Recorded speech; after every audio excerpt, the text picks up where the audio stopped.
Hello and welcome to the Maid Book Club. In this video I'm going to be talking about the books that I've been reading throughout February. I've finished 3 of these books and currently reading the 4th, and I'm probably gonna keep reading that until the beginning of March. So I'm just gonna talk about the 3 books that I've finished and briefly mention the 4th, I guess.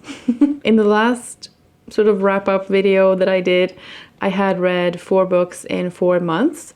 So I'm picking up my pace, which is great. Starting a booktube channel has definitely helped to motivate me to read more. Not that I'm rushing it in any way, it's just a little bit more top of mind. So whereas before I usually just read before going to bed, and now I'm kind of maybe reading while I'm eating breakfast or, you know, throughout the day when I have some extra time. So it keeps you a bit more immersed in the story when you're reading more often, even if it's just a little bit. So yeah, I find that really nice. So the first book I read was Mrs. England by Stacey. We follow Ruby, who is a pretty recently graduated children's nurse in England in 1904. So at the very beginning of the book, she's working with a family in London, and everything is great. Kids are nice, everything. Kids are nice. But then the family has to move abroad and Ruby can't go with them for reasons that aren't completely clear. So she takes a new placement in a very isolated area with a new family. So we follow her as she starts working there and, you know, getting to know the new family, the other servants in the house, other people in the neighboring village, and so on. And we also find out a little bit more about her backstory throughout the book. I really enjoyed reading this book. It was a bit of a slow start for me. It was a little bit, not boring, but a little bit mundane maybe. It was just like following her at work. It was just okay. But then like the tension definitely builds throughout the book, and I found myself like I wanted to keep reading it. And there's an eerie feeling. There's something that is not quite right with this new family, and it's an eerie feeling, and the tension keeps building. And so yeah, it got better and better.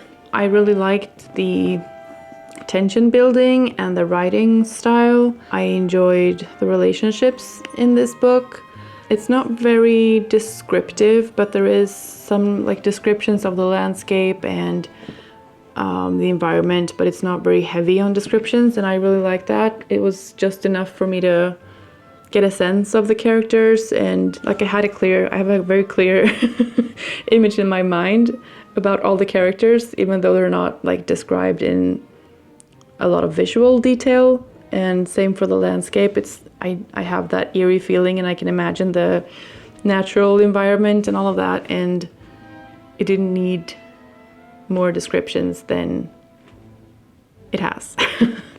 So it's not the best book I've ever read by any means, but I really enjoyed it, and I would recommend it to anyone who likes the sort of historical fiction, kind of eerie feeling family following a young woman at her workplace kind of thing. The second book I read is The Muse by Jessie Burton, and this is also a historical fiction, but it has 2 timelines. So in the first one, we follow Odell in 1967 in London. She is a young aspiring writer from Port of Spain in Trinidad and Tobago, and she has come to London with her friend, and she's working at a shoe store, but then she finds a job at an art gallery, and she also meets this guy who has a painting that he wants to find out a bit more about. And the second timeline is in Spain in 1936, where we follow Olive, who has recently moved there to a sort of rural finca with her parents. Then these 2 people from the village come visit them at their finca, And then we sort of follow the relationships that build with them and other stuff that happens. And all of this happens at the very start of the book, so there's a lot more to the story in this book. Yeah, I really enjoy this one. I really liked all of the characters in this book. Maybe not liked as in they're a good person, but I liked the way that they were written. It's a really good story, and it has a lot of different themes woven into it without it being too heavy on anything in particular. It has, family dynamics, friendships, interracial relationships, and racism. It has British Empire and the effects of that on people, death, art, war, and secrecy and lies and mystery and all of that kind of thing that you also want from a book like this. So yeah, I really enjoyed this and highly recommend. I actually started reading this last year and I got about 70 pages in, but for some reason I wasn't really connecting with it then, and it was a bit too slow for me, or I don't know what the problem was. But I know I like The Miniaturist by the same author, and so I knew I wanted to give it another chance. And this time around it felt a bit slow to start with as well, because I had to start from the beginning. But I got into it more and I felt a bit more optimistic that I would finish it this time. And it got better and better the more I read it. And, the weaving and the tension and the everything it just kept building, and I really wanted to keep reading it this time around.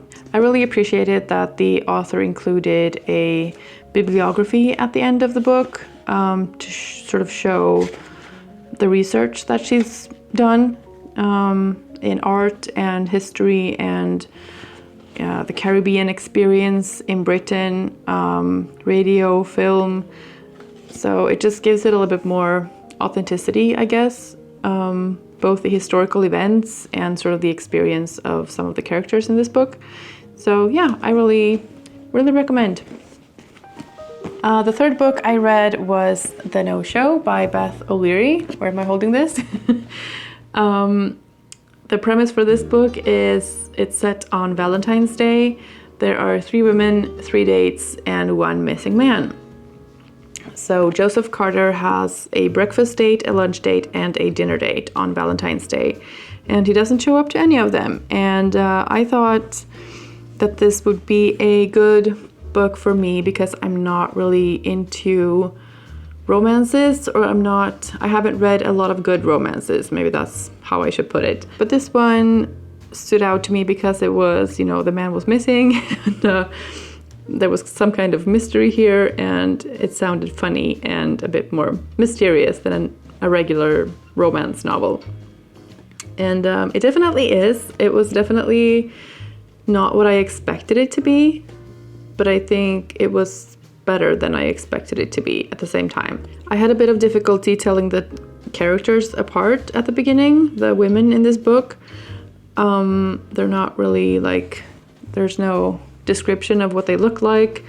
Maybe there were, but it was nothing that stuck in my mind very clearly. So, because the point of view switches between these 3 women throughout the book. So it got better, but it was a little bit tricky. I found it a little bit tricky. Other than that, it was very easy to get into. It's fast paced and it's easy to read. It's a fun read. But there were definitely more depth than I expected. And it didn't feel cheesy or, plasticky, fake, or like it was all about the man either, because I think that's what bugs me with romances, is when the women are just completely obsessed with someone because he's cute. There's a little bit of that in this book where it's he's so perfect, but it's definitely more than that. There are more feelings, more things that are about the women and not just about the man, So I really appreciated that. And the romantic moments were not so cringy that I had to stop reading.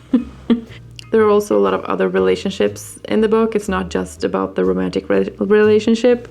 There's, you know, friendships and siblings and coworkers and stuff like that. I really liked that there were insecurities and vulnerability that didn't revolve around beauty standards or body image.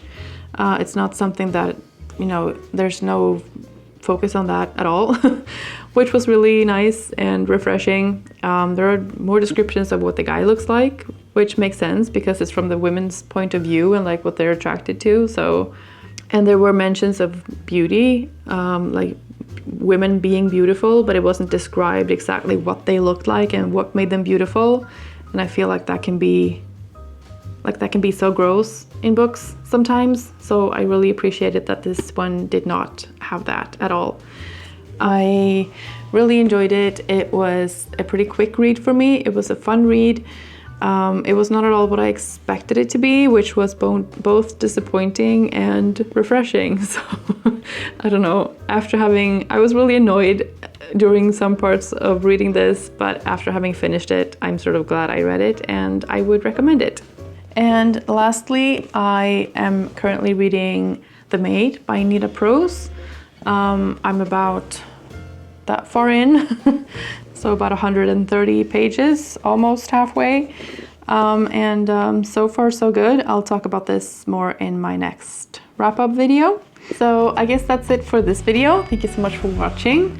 If you have read any of these books or if you're interested to read any of them, please let me know in the comments and we can talk more there. And see you next time. Bye.